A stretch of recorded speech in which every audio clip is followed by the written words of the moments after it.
जापानी लोग झूठ नहीं बोलते, लिहाजा दूसरों की हर बात को सच मान लेते हैं, मगर हम पाकिस्तानी बड़ी मुश्किल से इन्हें यकीन दिलाते चले आ रहे हैं। तुम लोग हमारी बात को डबल चेक जरूर कर लिया करो, लिहाजा ये भी अब हमारी बातों पर कम ही यकीन करते हैं। जापान में रेट्स पूरे मुल्क में यकसा हैं। आप एयरपोर्ट से कोई चीज़ खरीदें या गली मोहल्ले की दुकान से लें, रेट और क्वालिटी एक होगी। आप अगर दुकान से ज्यादा चीजें खरीद रहे होंगे तो सेल्समैन या मालिक आपके पास आएगा और आपको समझाएगा आप जरूरत से ज्यादा चीजें ना खरीदें, ये फजूल खर्ची है। वो आपको ये भी बता देगा अगले हफ्ते सेल लग रही है या कीमतें कम हो रही हैं, आप आज सिर्फ जरूरत की खरीदारी कर लें, बाकी अशिया अगले हफ्ते ले लीजिएगा। इंतहाई आसक्स, मुझे जूतों का जापानी ब्रांड आसक्स पसंद है। मैं जूता खरीदने गया तो सेल्स गर्ल ने मुझे कायल करना शुरू कर दिया, आपके मौजूदा जूते ठीक ठाक हैं, आप नया न खरीदें। इसने नए के बजाय जूते का अंदरूनी इज़्ज़त तब्दील करने के लिए दलाइल देना भी शुरू कर दिए। ये हरकत मेरे लिए हैरानकुन थी। रेस्तोरानों में भी ऑर्डर टेकर ग्राहकों को बताते हैं आप जरूरत से ज्यादा ऑर्डर दे रहे हैं, आपका खाना ज़ाया हो जाएगा। ये लोग खाना कम खाते हैं, बात ज्यादा करते हैं, सादगी इख्तियार करते हैं और झूठ नहीं बोलते, लिहाजा इनकी उम्र लंबी होती है। जापान की 60% आबादी की उम्र 60 साल से ज्यादा है।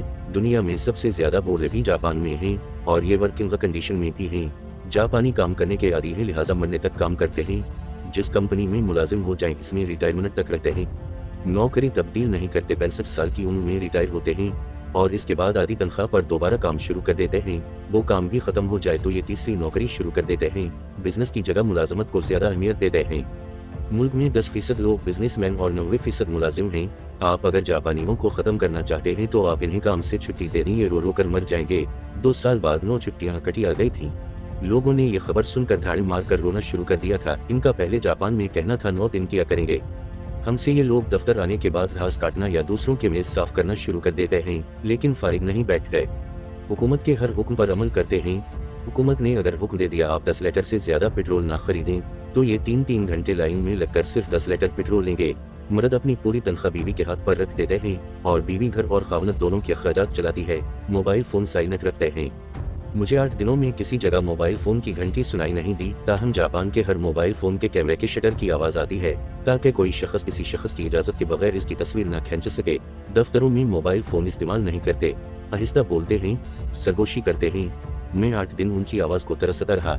हाथ नहीं मिलाते, चुप कर मिलते हैं और बस ये लोग दूसरे के साथ भी बात नहीं करते। दफ्तर से निकल कर पुग जाते हैं, बियर पीते हैं, तके खाते हैं और खलकर एक दूसरे के साथ गप लगाते हैं। घर वापस जाते हैं और दोबारा खामोश हो जाते हैं। घर छोड़ते हैं, लिहाजा इज़्दिवाजी ताल्लुकात के लिए पूरे जापान में लव होटल बने हैं। मियाँ बीवी चंद घंटों के लिए लव होटल चले जाते हैं और नहा धोकर वापस आ जाते हैं। औरतें और मर्द एक दूसरे के साथ बल्ला वजह फ्री नहीं होते, मजहबी और सियासी गुफ्त को बिल्कुल नहीं करते। सिया पासपोर्ट दिखाकर किसी भी दुकान से ड्यूटी फ्री अशिया खरीद सकते हैं, जबकि बाकी मुल्कों में ये सहूलत सिर्फ एयरपोर्ट्स पर दस्तयाब होती है। एहतसाब बहुत ज्यादा है। अक्टूबर 2016 में टोक्यो में 10 मिनट बिजली गई थी। बिजली का वजीर 20 मिनट नदामत से सर झुका कर खड़ा रहा। मर्दाना मुआशरा है, मर्दों की तनख्वाहें आज भी औरतों से ज्यादा होती हैं। तनख्वाहों का तयन भी उम्र और जरूरत के मुताबिक होता है। अगर किसी शख्स की जरूरत कम है तो इसे कम मुआवजा मिलेगा और अगर जिम्मेदारियां ज्यादा हैं तो इसकी तनख्वाह बढ़ जाएगी और ये फैसला कंपनी खुद करती है। मुलाजिम किसी कस्म का मुतालबा नहीं करता। शादी कबल दौलहा अपने अखराजात का तखमीना लगाता है, इससे अपने मेहमानों पर फीस तकसीम करता है और फिर कार्ड्स पर बाकायदा प्रिंट करके भिजवाता है। आप मेहरबानी फरमा कर फीस इतने पैसे साथ लेकर आइएगा और मेहमान होटल पहुंचकर अपना लिफाफा काउंटर पर जमा कराकर हाल में दाखिल होते हैं। होटल आखिर में अपनी पेमेंट काट कर बाकी रकम दौल्हे और दुल्हन को अदा कर देते हैं और नया जोड़ा इससे हनीमून मनाता है। सरकारी ठेकों में कुक लीगल हैं। एक कंपनी ठेका हासिल करती है, वो 10% अपने पास रखकर काम दूसरी कंपनी को दे देती है। वो कंपनी मजीद 10% काट कर तीसरी कंपनी को काम दे देती है और वो अपना 10% रखकर काम आगे खिसका देती है और यूं आखिर में 50% रकम रह जाती है। लेकिन आप जापान का कमाल देखिए, कमीशन लेने वाली तमाम कंपनियां काम शुरू होने के बाद डिलीवरी कंपनी पर नजर रखती हैं।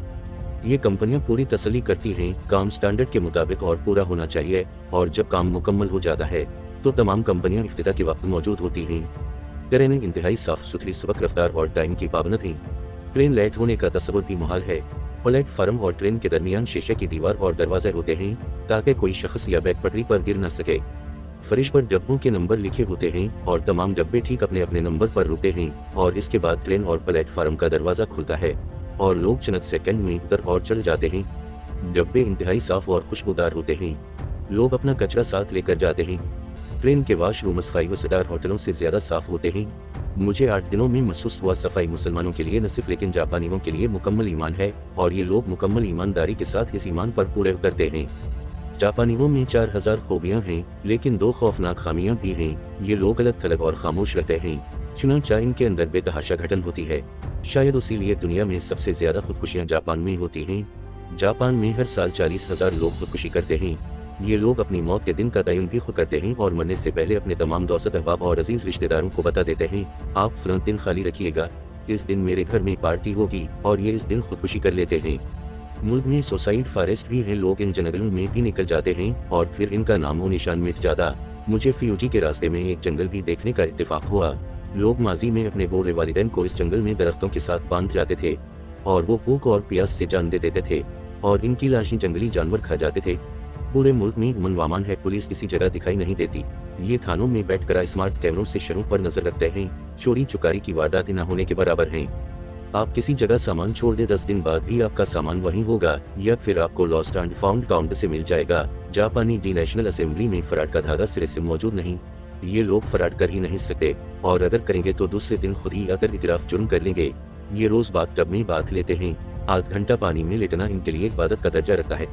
जापानी कमूड पूरी दुनिया से मुख्तलिफ हैं। कमूड की सीट गर्म होती है, इसके साथ सफाई के बटन होते हैं। आप बटन दबाएं, पानी की कोर आएगी और आपको साफ कर देगी। मुस्लिम शावर की जरूरत नहीं पड़ेगी। घरों के दरवाजे उम्मन खुले रहते हैं। घरों और फ्लैट्स के पीछे सब्जे की गुंजाइश होती है। अपने कपड़े खुद धोते हैं। लान की घास भी खुद काटते हैं। चलते फिरते खाते नहीं हैं।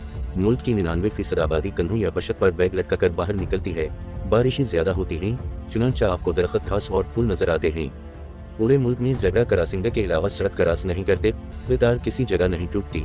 टोक्यो की 1/4 आबादी सुबह के वक्त बाहर से आती और शाम के वक्त शहर से वापस चली जाती है। चुनांचे सुबह और शाम के औकात में अंडरग्राउंड ट्रेन भरी मिलती हैं। इनमें तल धरने की जगह नहीं होती और लोगों को बाकायदा दबा दबा कर ट्रेन में भरा जाता है। और आखिरी बात, मुझे किसी साहिब ने बताया, आपको दुनिया के किसी हिस्से में जापानी भकारी और तवाइफ नहीं मिलेगी। जापानी औरतें अगर धंधा भी करेंगी तो सिर्फ जापान करेंगी, ख्वाह ये भूखी ही क्यों न मर जाए। और कोई जापानी शख्स किसी जापानी शख्स को भीख नहीं देता, क्योंकि ये लोग इसे जापान की तौहीन समझते हैं। इनका ख्याल है जो जापानी मुश्किल वक्त के लिए रकम बचा कर न रखे, इसे मर जाना चाहिए, इसे जिंदा रहने का कोई हक हासिल नहीं।